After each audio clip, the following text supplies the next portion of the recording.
eu quero. Então, gente, boa noite, mais uma vez. Boa noite. Só para eu relembrar aqui alguns pontos importantes, só para eu ver se eu realmente, que às vezes eu confundo o que eu falei numa turma, o que eu falei na outra, tá? Então, deixa eu perguntar uma coisa aqui para vocês. Vamos lá. A gente falou o que é imunologia, falamos das propriedades gerais, né? Como o corpo se defende, como que elimina. Aí a gente começou alguns pontos. Então, na semana passada, nós vimos que imunologia é o estudo da imunidade e que a imunidade, ela foi feita para nos deixar, nos tornarmos, né, resistentes às infecções, para nos deixarmos mais protegidos, mas que no sistema imunológico, ele é um sistema complexo, em que tem células, tecidos, moléculas, todas trabalhando juntos para ter mecanismos que nos proporcionam a defesa. Aí nós falamos da memória imunológica, né? E quando a gente entra em contato com um patógeno pela primeira vez, a gente às vezes demora um pouco para identificar esse patógeno, para aprender como que elimina ele, mas que aí depois de alguns dias, depois de algumas semanas, o nosso sistema imunológico aprende de forma efetiva, né, quais são os mecanismos efetores para eliminar esse estranho, e aí, depois disso, a gente adquire o que nós chamamos de memória imunológica. E como eu já disse em outros momentos, a memória imunológica, ela pode variar de micro-organismo para micro-organismo, ela pode variar de indivíduo para indivíduo, ou seja, não significa que toda memória imunológica, ela vai ser eterna, não. Então, a gente já comentou isso na semana passada. Tem alguns agentes infecciosos em que a gente produz uma memória imunológica, mas que com o passar do tempo vai tendo um decaimento.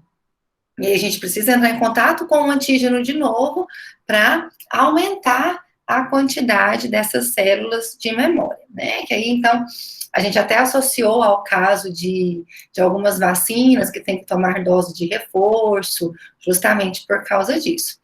E aí, a gente foi até nisso que nós comentamos, de alguns questionamentos que estão vindo aí nas últimas semanas sobre o Covid-19, em que a gente achava que a memória imunológica durava muito tempo, mas agora já não sabe mais por quanto tempo essa memória imunológica vai durar. Já estão surgindo aí alguns casos de reinfecção, né, que estão sendo averiguados. Então, gente, isso mostra que a memória imunológica, ela não é eterna. Ela vai variar de indivíduo para indivíduo e vai variar também de acordo com o micro-organismo. Então, varia de acordo com o estímulo que a gente sofre, né, e com os mecanismos que cada pessoa tem para se defender. Comentamos também na aula passada sobre a grande importância do sistema imune. Nós falamos que a principal função realmente é nos proteger. Essa realmente é a principal importância, que é na defesa contra infecções. Mas nós vimos também que o sistema imunológico, ele também é muito importante no desenvolvimento de vacina. Então, hoje nós temos vacina graças aos estudos realizados no sistema imunológico. Nós vimos também a grande importância nos transplantes, nos enxertos, porque a gente vai ter até uma apresentação de seminário em que mostra que a rejeição de transplante, ela é feita pelo sistema imune do paciente. Por quê? Porque o sistema imune entende que aquele órgão transplantado, ele é estranho. E o nosso sistema imunológico, ele foi feito para eliminar tudo que é estranho. Então, outra importância do sistema imunológico é em relação aos transplantes e que, inclusive, o tratamento de pacientes transplantados é realizado aí na base de, são pacientes que precisam usar, às vezes, imunossupressor, né? Então, coisas que nós vamos estudar aí posteriormente. Outra importância que a gente também vai abordar em seminário é na imunologia de tumores. E nós temos células da resposta imune que conseguem eliminar células tumorais. Às vezes, fica um pouco estranho quando vocês escutam isso pela primeira vez, porque câncer é uma doença muito grave e que mata muita gente. Então, às vezes, quando eu falo isso, às vezes vocês assustam. É como assim? O nosso sistema imunológico destrói células tumorais. Ele destrói. E ele tenta destruir sempre. Tem momentos que o nosso sistema imunológico perde? Sim, tem. Aí, quando o sistema imunológico perde, é quando a célula tumoral vence, prolifera e gera o câncer. E não é somente no caso de células tumorais que o nosso sistema imunológico pode perder. Tem momentos em que a gente entra em contato com micro-organismo, com agente infeccioso, e o nosso sistema imunológico perde. Tanto que a gente adoece. Tanto que tem momentos da vida que a gente precisa tomar um antibacteriano, um antifúngico, um antiparasitário, não é? Por quê? Porque tem momentos em que o nosso sistema imunológico, ele não consegue eliminar aquele agente infeccioso. E aí, quando ele não consegue, é quando a gente precisa recorrer aos medicamentos. Mas isso não significa, né, que o nosso sistema imunológico não funciona. Ele funciona sim, e muito, tanto que a gente demora para adoecer. Tem pessoas que ficam aí, ó, um ano inteiro e não adoecem de nada, não tem nada. Então, realmente, o sistema imunológico, ele trabalha duro, dia a dia, para nos proteger de micro-organismos, para nos proteger de células tumorais, para nos proteger de tudo aquilo que é estranho e que pode danificar o nosso corpo, né? Mas tem momentos que ele perde, acontece. E outra grande importância é no diagnóstico de doenças. Por que é no diagnóstico de doenças? Nós chegamos a falar do diagnóstico, gente, da importância do diagnóstico, ou não? Sim ou não? Essa parte da importância a gente falou, não falou? Acho que não, professor. Não, professor. Acho que não falou não, professor. Não falei? Ai, meu Deus, então eu falei foi no matutino. E tô aqui achando que eu falei no noturno, gente. Quando for assim, tu fala assim, professora, para, respira, fala com calma. Mas vocês conseguiram acompanhar essa primeira parte, apesar de eu ter falado um pouco rápido? Vocês querem que eu reforce alguma informação? Eu tenho a impressão que você já falou desse quadro. Eu acho que eu já falei, eu também tenho essa impressão. Porque eu tenho essa última frase do indivíduos com RI defeituosa no meu caderno. Ah, então pronto. Então já falei sim, vocês que estão meio esquecidos, né? E aí outra grande importância do sistema imune, gente, é nos exames laboratoriais. Por que tem essa grande importância também nos exames laboratoriais? Como nós tínhamos comentado em outros momentos, quando a gente entra em contato com algo estranho, a gente produz um anticorpo específico contra. O que significa isso? Quando você entra em contato, por exemplo, contra o Covid-19, possivelmente você vai produzir um anticorpo específico contra a Covid-19. Se você entra em contato com o vírus da hepatite A, você vai produzir um anticorpo específico contra o vírus da hepatite A, né? E esses anticorpos, eles são específicos, ou seja, se você tem anticorpo contra a hepatite A, é somente contra a hepatite A. Não é contra a hepatite B. Hepatite B é outro vírus. Então, com isso, os diagnósticos de várias doenças, principalmente as doenças infecciosas, ele é baseado nessa detecção de anticorpos. Por quê? Porque é o seguinte, eu colho o sangue de um paciente e pesquiso aquele anticorpo específico. Se eu colho o sangue do paciente e pesquiso no sangue dele, por exemplo, se ele tem anticorpos contra o vírus HIV. Aí, gente, eu encontro no sangue daquele paciente anticorpos contra o vírus HIV. O que isso significa? Se eu encontrar anticorpos contra o vírus HIV no sangue do paciente? Que ele já teve contato com o vírus? Significa que ele já teve contato com o vírus HIV. Exatamente, Stephanie. Anticorpo, gente, não brota do chão. Anticorpo, ele é estimulado, viu? Anticorpo não brota do chão, anticorpo é estimulado. E o que estimula a produção de anticorpos? Tendo contato. Então, se eu encontro anticorpos contra o HIV, é porque o paciente já teve contato com HIV. E se eu não encontro? Se eu não encontro, possivelmente é porque o paciente nunca entrou em contato com o vírus HIV. Ou então, ele está naquele período que a gente chama de janela imunológica. O que é o período de janela imunológica?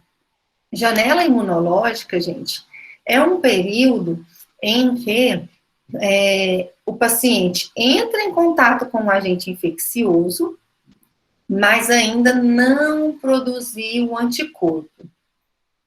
Nós já comentamos em outros momentos que anticorpo é resposta imune adquirida ou adaptativa.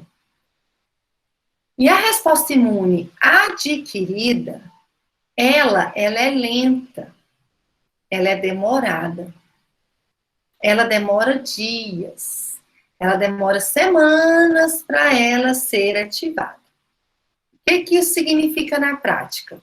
Se o paciente entra em contato com o vírus hoje, ele vai produzir o anticorpo? Não. O anticorpo só vai aparecer na corrente sanguínea do paciente depois de uns 10 dias, 15 dias, depois de semanas, viu? Então, é assim, né, que a gente faz o diagnóstico baseado na resposta imune, o diagnóstico baseado na detecção de anticorpos.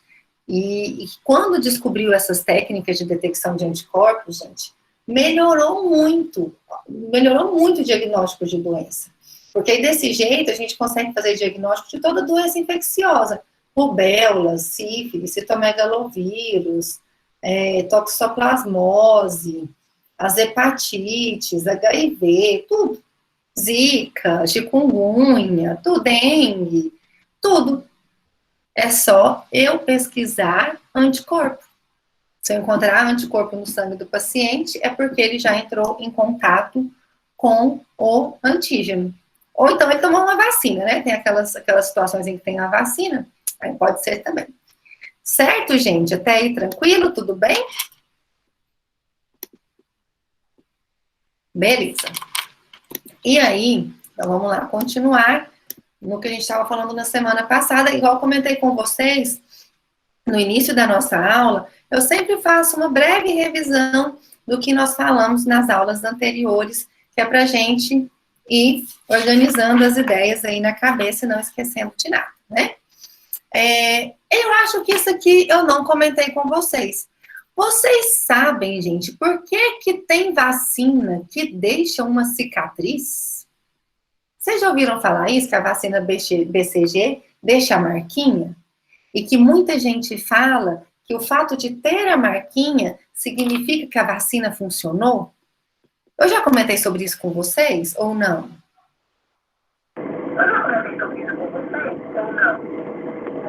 Não?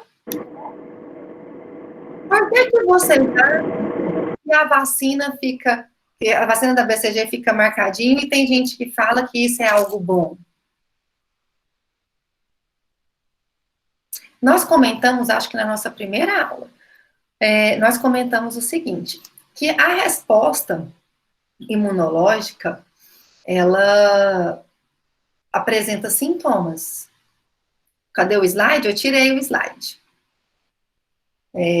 Agora eu coloco de novo. A gente comentou, né, no nosso primeiro dia de aula, que quando a gente entra em contato com algo estranho, esse estranho começa a interagir com a nossa resposta imunológica. E quando ele começa a interagir com a resposta imunológica, as células precisam sair do sangue e ir para o tecido. E nós comentamos que nesse processo, para a célula sair do sangue e ir para o tecido, precisa ter uma série de alterações lá no vaso sanguíneo. Uma série de alterações vasculares para essa célula sair do sangue e ir para o tecido, né? Então, quando a gente está tendo uma ativação da resposta imunológica, é normal nós termos sintomas de inflamação. Aqueles sintomas clássicos de inflamação: dor, rubor, calor e edema. Então, quando você toma uma vacina, você está entrando em contato com algo estranho. Com isso, é normal o paciente ter sintomas, ter um mal-estar. Mas isso não é algo ruim, isso é algo bom. Isso significa que está tendo as alterações vasculares para a célula sair do sangue e ir para o tecido, viu? Beleza. E aí vem nos tipos de vacina. Nós vamos ter uma aula sobre vacina, depois da nossa N1. Mas tem vacinas, eu acredito que vocês já tenham ouvido falar um pouco sobre isso. Tem vacinas que é feita com vírus atenuado. O que é um vírus atenuado? Ele está vivo, ele só está fraquinho. Aí a gente enfraquece ele ao ponto de não provocar doença na pessoa. Tem vacinas que já é com o vírus morto, destrói ele, inativa ele. E aí pega só os fragmentos dele e introduz, né? Tem vacinas que você pega só um fragmentozinho de nada do agente infeccioso e coloca na pessoa para ativar a resposta imunológica dela. Diante desses 3 tipos de vacina, gente, qual que vocês acham que vai ter menos efeito colateral? E aí? É a vacina atenuada? É a vacina com vírus morto? Ou é a vacina particulada? Eu acho que o ativo, professora. A que tem menos efeito colateral, gente, é a que tem só uma partezinha do antígeno, só uma partezinha do micro-organismo. Por quê? Porque é só uma partezinha que a gente vai responder. Agora, se a gente pega uma vacina que tem o vírus inteiro e a gente só enfraqueceu ele, essa vacina, gente, ela vai ter mais efeito colateral, sim. Tanto que tem pessoas que nem podem usar essa vacina.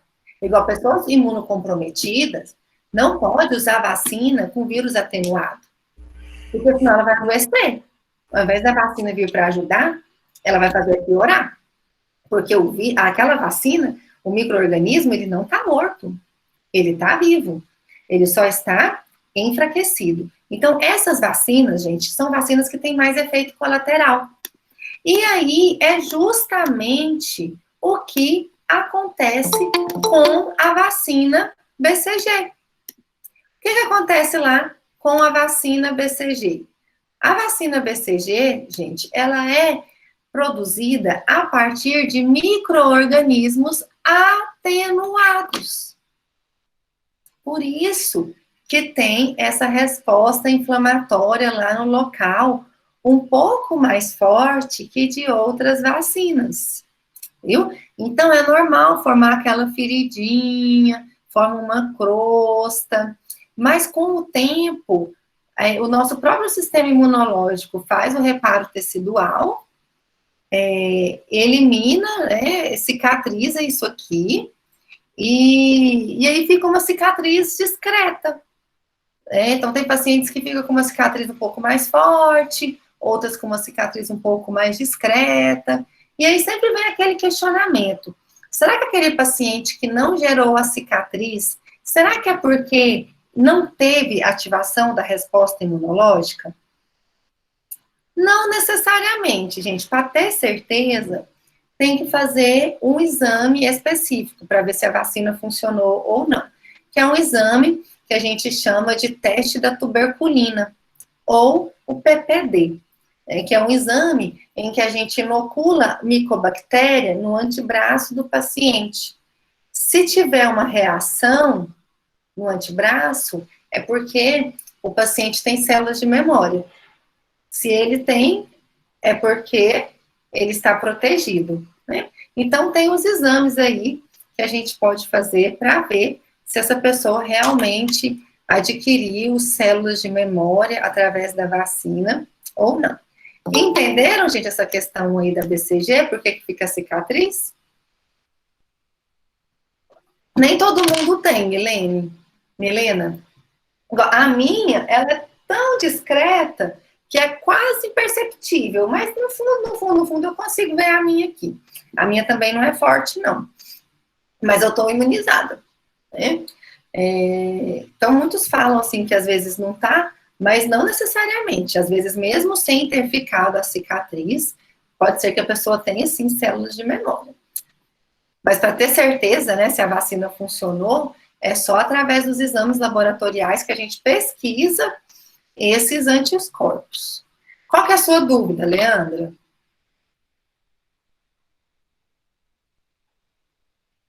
Explicar de novo o quê?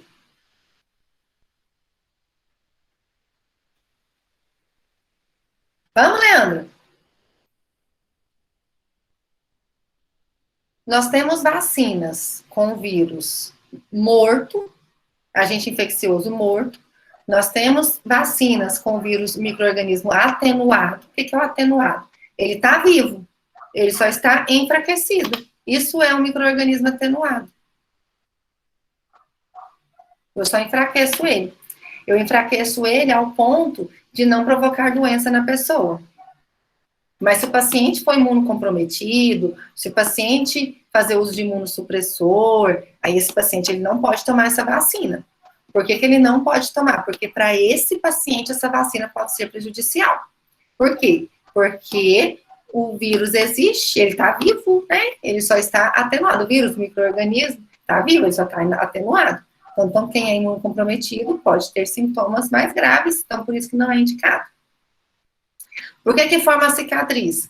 Porque, se pensa só, a resposta imunológica de um vírus atenuado, ela é muito mais forte, ou seja, ela pode ter muito mais efeito colateral do que uma vacina com micro-organismo morto. Você concorda comigo? Que a vacina com vírus com micro-organismo atenuado, ela vai ter mais efeito colateral, né? Exatamente. Então, por isso que um dos efeitos colaterais é justamente a cicatriz, o machucadinho, né? Certo, gente? Então, vamos lá continuar, né?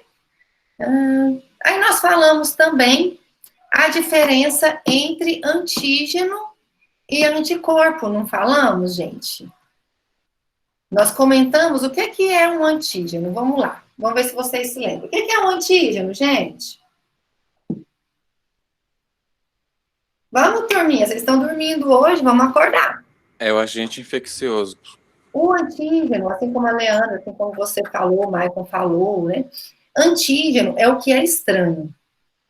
O antígeno pode ser, por exemplo, um agente infeccioso.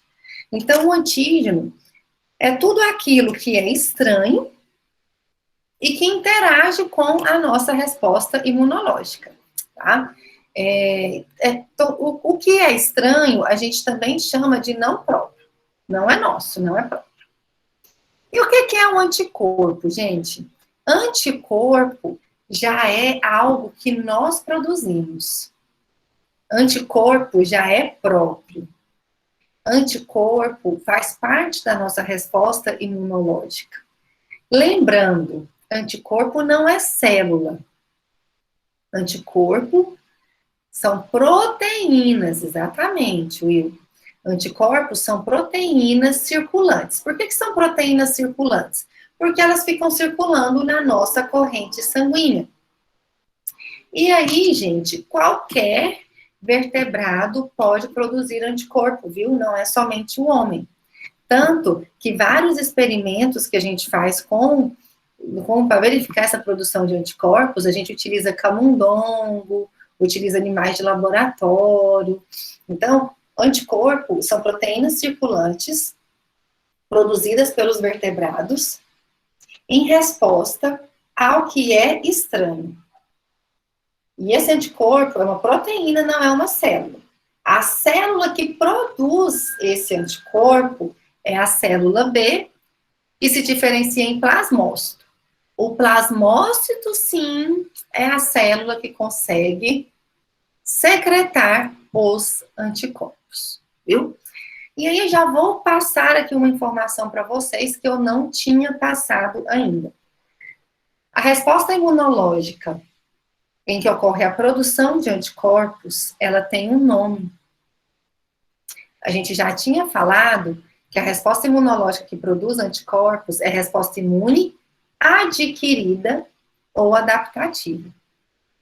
Só que a resposta imune adquirida ou adaptativa, ela pode ser de dois tipos.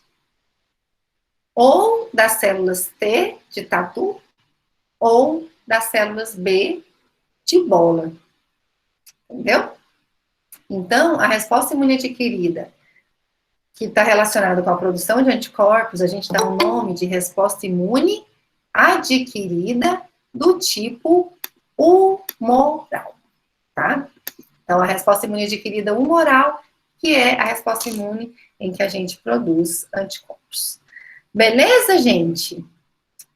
E aí, na aula passada, nós também comentamos que nós temos formas diferentes de adquirir a resposta imunológica, não comentamos? A gente pode adquirir de forma natural, de forma artificial, não foi? Quem lembra disso?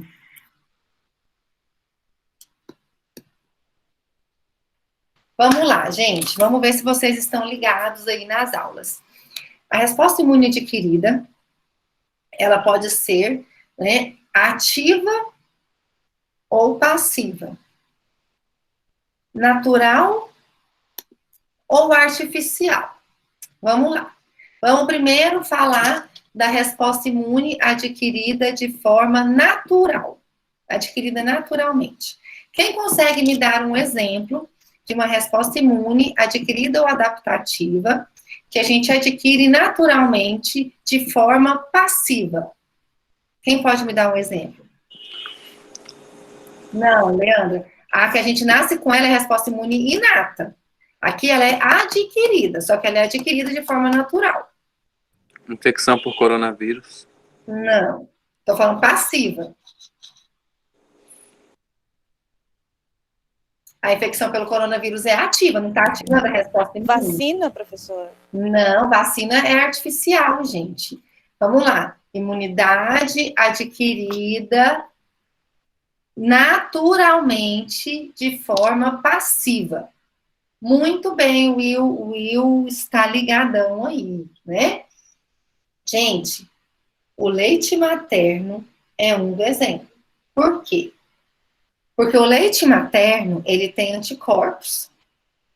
A mãe transmite de forma natural para o bebê, é um processo natural, né?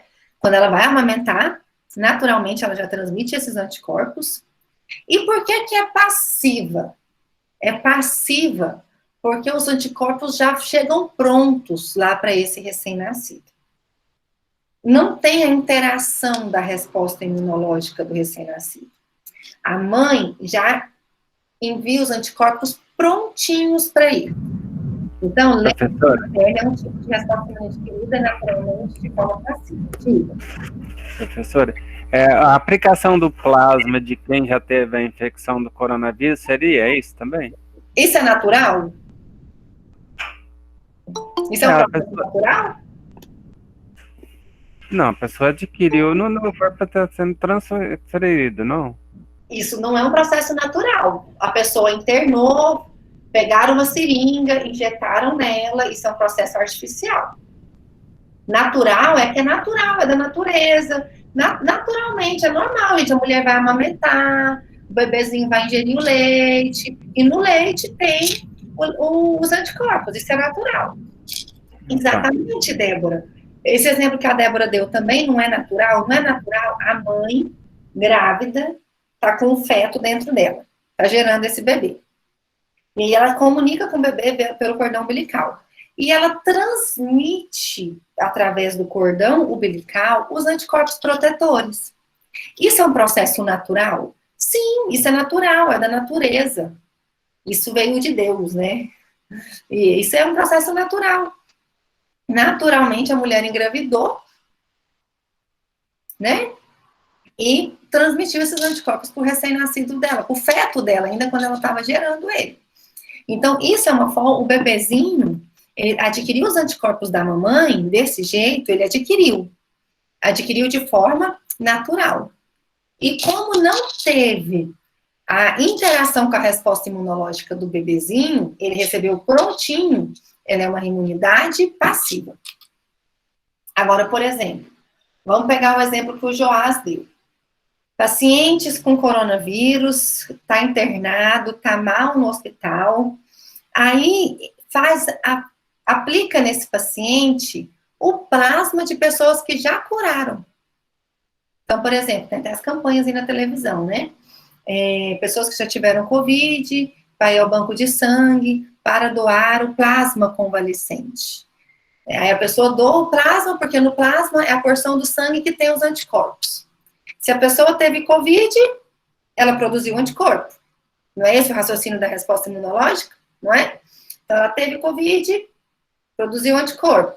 Produziu anticorpo, o anticorpo está circulando no sangue. O que a gente faz? Essa pessoa doa o sangue, a gente pega esse sangue e introduz no paciente doente, que eu estou introduzindo nele os anticorpos prontinhos. Isso é um processo natural ou artificial? E aí, gente, esse processo artificial, exatamente, Débora. É um processo artificial. Nesse caso, é um processo passivo ou ativo? Passivo. Por que é passivo? Porque o doente, ele está recebendo um anticorpo prontinho, prontinho, prontinho, que alguém doou para ele. Ele está recebendo um anticorpo pronto. Entendeu? Agora, vamos pegar o caso que o Will está contando aí. A criancinha, uma pessoa, criança, estava brincando, foi pro berçário, sei lá, de repente foi diagnosticado com cachumba. E aí, gente, esse caso é natural ou artificial? A Odilana tá falando aí, né? Natural. Ele vivendo, saindo de casa, indo pro berçário, brincando com os amiguinhos, ele vivendo, entrou em contato com o vírus da cachumba. Então, esse é um processo natural. Passivo ou ativo? Exatamente, ativo. Por que é ativo? Porque o vírus penetrou nele, o vírus provocou uma doença nele, o vírus interagiu com as células da resposta imunológica dele, o vírus ativou o sistema imunológico dele, o vírus estimulou células de memória nesse paciente. Então, esse caso é um processo natural ativo. Então, quando a gente adoece, igual, por exemplo, aquele paciente que teve uma infecção natural pelo coronavírus, ele, sei lá, ele saiu de casa sem máscara, não lavou as mãos, pegou a mão suja, colocou na boca e pronto, junto foi o Covid-19. Aí ele ficou doente. Esse é um processo natural ativo. Entendeu? E a vacina, gente, ela é o quê? Artificial. A vacina, ela é artificial. Muito bem. Ativo ou passivo? Passivo, professor. A vacina é ativa, gente. A vacina ativa a resposta imunológica. Não, professora, esse trem tá muito A complicado, hein? vacina estimula as células de memória, gente. Nós falamos isso semana passada. Vamos lá, vou mostrar a figurinha da semana passada. Eu acho que teve gente aí que deve ter faltado a aula da semana passada, para não estar entendendo. Vamos lá. Vou até dar um zoom aqui, para vocês enxergarem melhor. Olha só. Como que a gente adquire a resposta imune? De forma natural ou de forma artificial? Natural, gente, é natural. Você está vivendo, está acontecendo de forma natural. Artificial, não. Artificial, alguém está introduzindo alguma coisa em você. Né? Naturalmente, a mãe pode transmitir anticorpos. Exatamente, Odilane. A mãe transmite anticorpo pronto. Gente, a forma passiva não produz células de memória. Viu? A forma passiva não produz células de memória. Vou até pôr essa observação aqui para vocês. Vou até pôr aqui, ó. A passiva.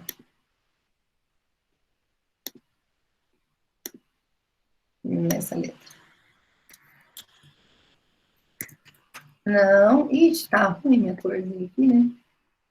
Não produz células de memória. Na passiva, gente, os anticorpos vêm prontinhos. A mãe entrega de presente os anticorpos para o bebê. O bebê aprendeu a produzir anticorpo. Esse anticorpo que a mãe passou para ele não aprendeu a produzir ainda não. Ele recebeu prontinho. Se ele recebeu pronto, gente, com o tempo eles vão desaparecer, eles não vão durar para sempre. Não tem memória. Agora, quando o antígeno penetra no nosso organismo, gente, ele penetra. A célula vê. A célula tenta matar. A célula chama outras células. As células tentam desenvolver mecanismos efetores para tentar matar esse micro-organismo. Aí, ela aprende a matar. Depois que ela aprende a matar, aprendeu, acabou. Ela não esquece mais. Ela tem memória imunológica. Desse jeito, gente, ativou, cutucou as células de defesa. O micro-organismo foi lá, ó, e cutucou, entendeu? Então, na resposta imune adquirida ativa, produz células de memória. E, ó, produz células de memória. Ativa a resposta imunológica, viu? Agora, Agora, tem outra opção de você adquirir de forma artificial. O que é artificial? Introduzem em você.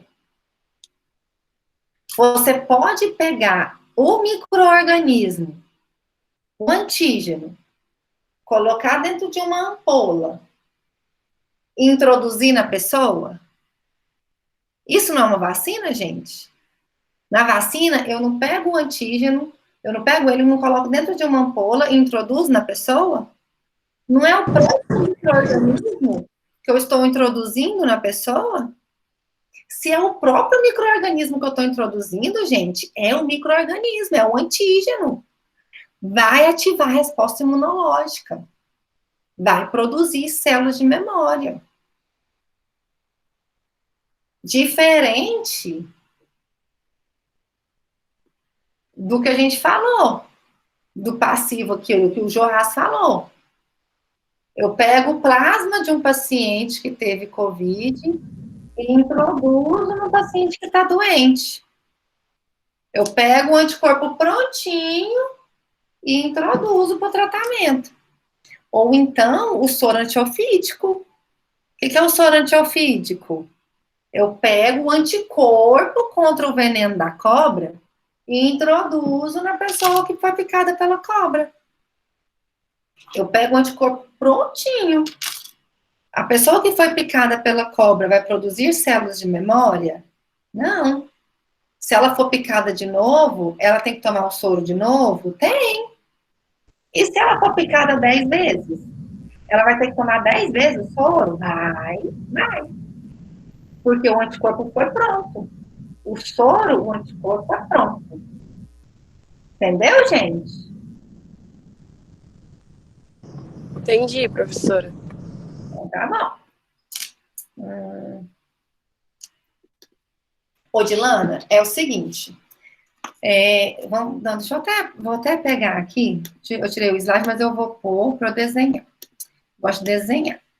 Vamos lá. Elimino o slide aqui, ó, com um novo slide. Vou pôr ele branquinho. Não, cadê, meu Deus? Ele branquinho. Vou diminuir um pouco, porque está muito grande. Vamos lá, olha só. Eu tenho aqui... Bem aqui, ó. Esse aqui... Ele é um paciente... Oh, meu Deus, meus trem que hoje tá bagunçado. Esse aqui, ele é um paciente um paciente que teve COVID naturalmente. Ou seja, ele saiu de casa e entrou em contato com coronavírus. Pegou, não lavou a mão, pôs a mão, beleza. Esse paciente teve COVID. Esse paciente, ele adoeceu. E aí, depois que esse paciente entrou em contato com o antígeno, com o vírus, ele produziu anticorpos contra COVID. Certo? E aí, gente, nós já vimos na aula de hoje que os anticorpos são circulantes, ou seja, os anticorpos, eles ficam no sangue. Tem uma porção do sangue que a gente chama de plasma. Beleza. Aí, esse paciente aqui, ele curou. Que lindo! Amém! Curou, tá livre de corona, foi para casa. Ele curou, mas ele tem anticorpos, não tem? Os anticorpos estão ali no sangue dele. O que a gente faz? A gente colhe o sangue desse paciente. Eu venho aqui, ó. Ele vai doar sangue.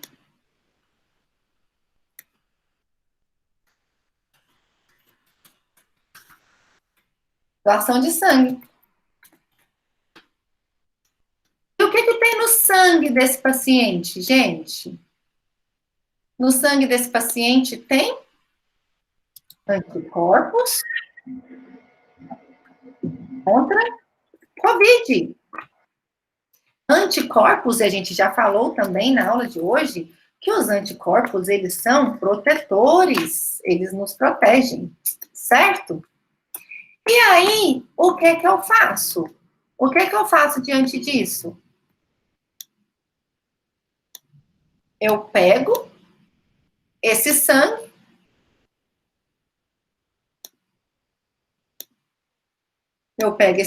aqui e dou para um paciente doente. Tá aqui, ó. Vou até mudar a corzinha dele. Quem que é esse aqui? Esse aqui, ele é um paciente doente. Um paciente que está com COVID-19, internado, mal das pernas, quase morrendo. Aí o que a gente faz? Pega o anticorpo, introduz nesse paciente para o anticorpo contra a COVID vir aqui e tentar eliminar este COVID. Professora? Diga. Só que esse plasma com anticorpos, esse soro, Ele deveria ser injetado o mais rápido possível antes dele causar o processo inflamatório, né? O detalhe é o seguinte, Joás, Que já teve complicações, pouco vai resolver, né? o detalhe é o seguinte, é um negócio que não tem comprovação científica, é um tratamento que é uma tentativa, fazer transfusão não é algo simples, a gente só faz transfusão quando a gente avalia risco-benefício para o paciente. Então, quando realmente é melhor fazer a transfusão do que o paciente ter um problema maior, entendeu? Então, assim, não é um processo fácil de ser feito. Tem alguns critérios que têm que ser obedecidos. A gente só faz transfusão quando realmente for necessário. Transfusão não é um procedimento 100% seguro. Então, por isso que não dá para ficar fazendo em todo mundo. Pois é, mas dentro da lógica, se o paciente já está com complicação, a carga viral já multiplicou, se já teve complicações, inflamações, fazer o plasma com... Na verdade, a intenção do plasma é controlar o vírus e o processo inflamatório ele vai ser controlado com os medicamentos, né? É isso que eu estou querendo dizer. Então, é nisso que é baseado o tratamento. É uma tentativa, usa o corticoide para acessar o processo inflamatório e aí tenta utilizar outros métodos para controlar o vírus. Só que, na verdade, até o momento a gente não tem nenhum método comprovado cientificamente que tenha essa garantia. Por isso que não é um procedimento feito em qualquer paciente, à torta direito, né? Enfim. E aí, gente, vem a minha pergunta, então, só para a gente finalizar essa parte de ativo, passivo, natural, artificial. Esse primeiro caso aqui, ó, primeiro paciente. Esse paciente, essa imunidade dele foi adquirida de forma ativa ou passiva, natural ou artificial? Esse primeiro paciente aqui.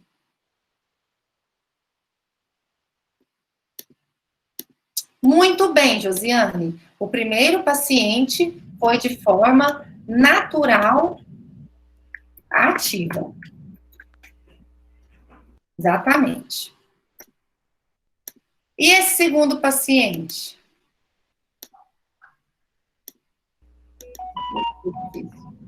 Ativa e... Esse segundo paciente? Passiva. E... artificial.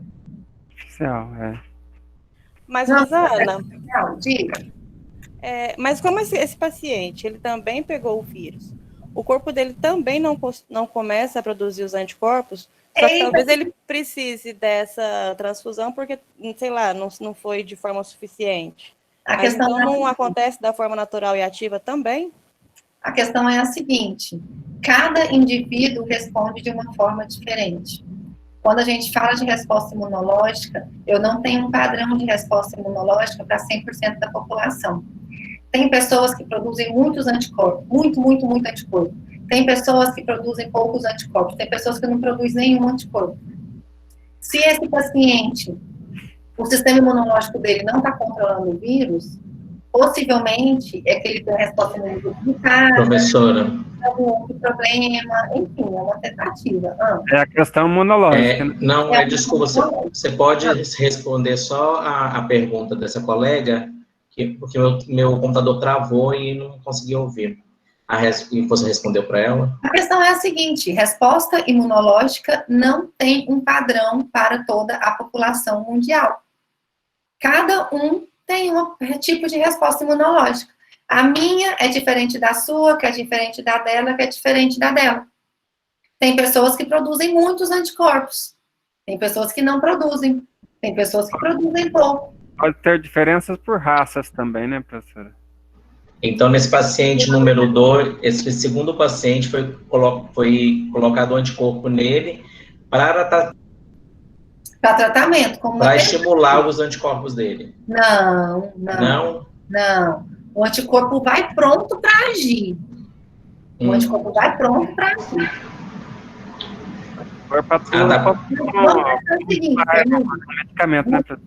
Vamos pensar o seguinte.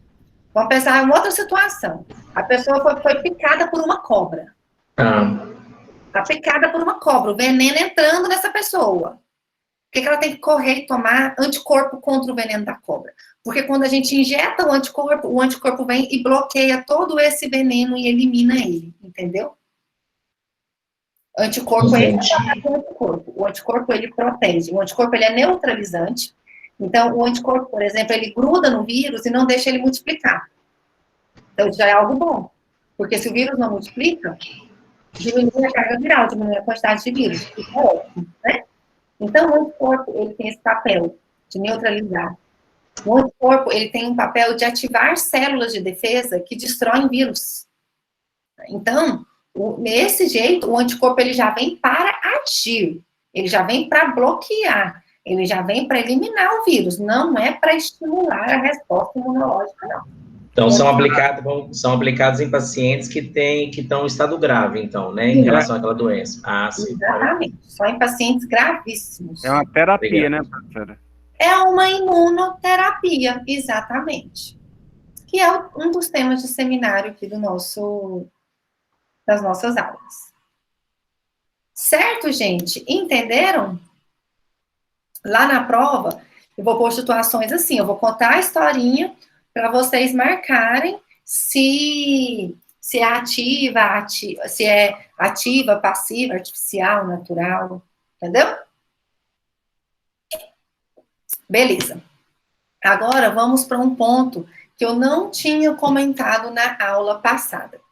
Vocês sabem me falar a diferença entre infecção e contaminação?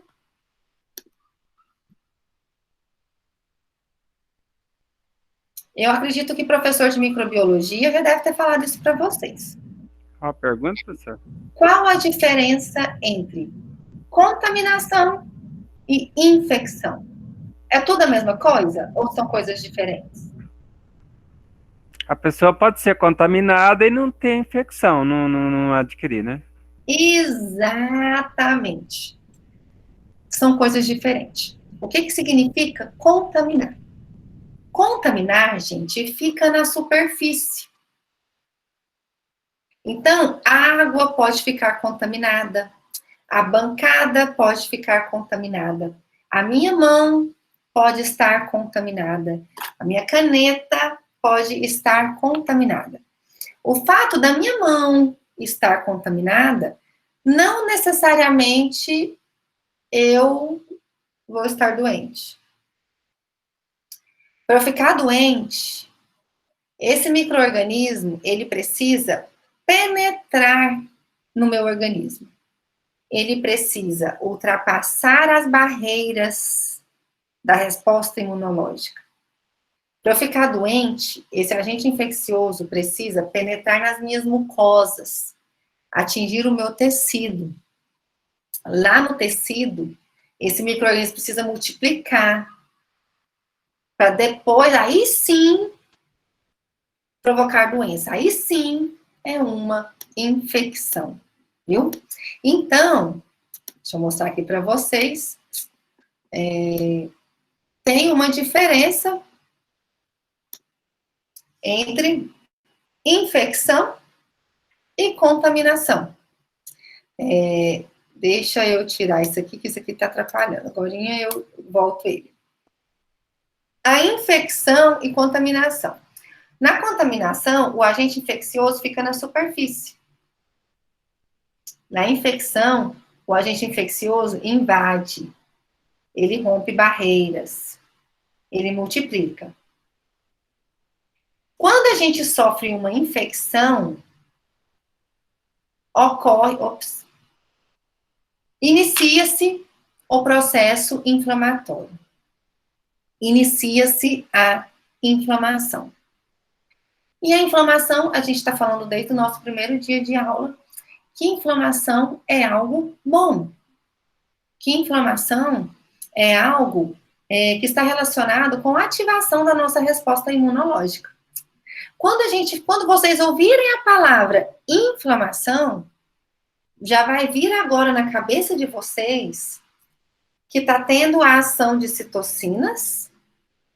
Citocinas são substâncias que as células secretam. São substâncias sinalizadoras. Estas citocinas, elas sinalizam que o corpo foi invadido. E essas citocinas estimulam as alterações vasculares que vão fazer com que a célula saia do sangue e vá para o local da inflamação. Quais são essas alterações vasculares para a célula conseguir sair do sangue e ir para o tecido? Para que esse processo aconteça, gente, precisa, como a Odilana está falando exatamente, precisa aumentar a permeabilidade vascular. O vaso precisa ficar mais permeável para a célula conseguir passar. Além disso, as células do vaso sanguíneo, elas precisam aderir, as células do sangue, né? Precisam aderir no vaso sanguíneo. Então, ocorre a vasodilatação, as células vão para a margem do vaso, vão para a periferia do vaso, as células aderem na parede do vaso, nas células endoteliais. Quando elas aderem, elas começam a rolar pelo endotélio até grudar e conseguir sair. Para elas saírem do sangue e chegarem lá no local da infecção, elas sabem esse caminho a ser percorrido devido à quimiotaxia. Tem citocinas, que a gente chama de quimiocinas, e essas quimiocinas, eles fazem com que a célula chegue no local bonitinho. As quimiocinas, elas mostram o endereço, o local que a célula tem que ir, entendeu? Então, estas são as alterações vasculares da inflamação.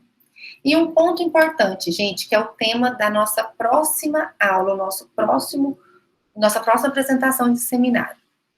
Uma das principais citocinas inflamatórias que nós temos é o TNF. O que é o TNF? Fator de necrose tumoral. O TNF, ele estimula essas alterações vasculares. O TNF estimula o aparecimento das moléculas de adesão e o aumento da permeabilidade vascular. Ou seja, o TNF, ele tem uma ação lá no vaso sanguíneo, ajudando as células a saírem do sangue e irem para o local da infecção. Aqui é uma figurinha, né, mostrando esse passo a passo da infecção. Tá aqui os micro-organismos ou uma agressão.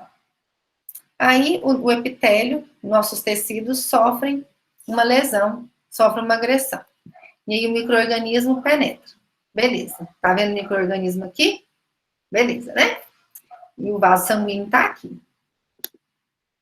Aí, quando o micro-organismo invade os nossos tecidos, as células de defesa começam a sinalizar que o corpo foi invadido. Como que elas sinalizam? Através das citocinas.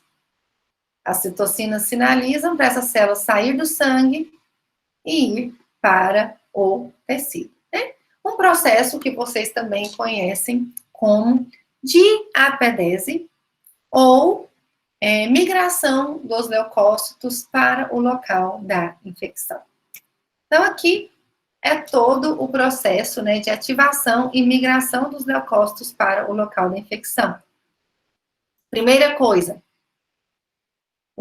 aqui, gente, é o tecido e aqui é o sangue. Lá no tecido, tem as células teciduais, como, por exemplo, o macrófago. Aí o macrófago, ele vai e fagocita o micro-organismo que acabou de penetrar. Então, a gente foi invadido por um micro-organismo, por um estranho. O macrófago viu esse estranho e englobou.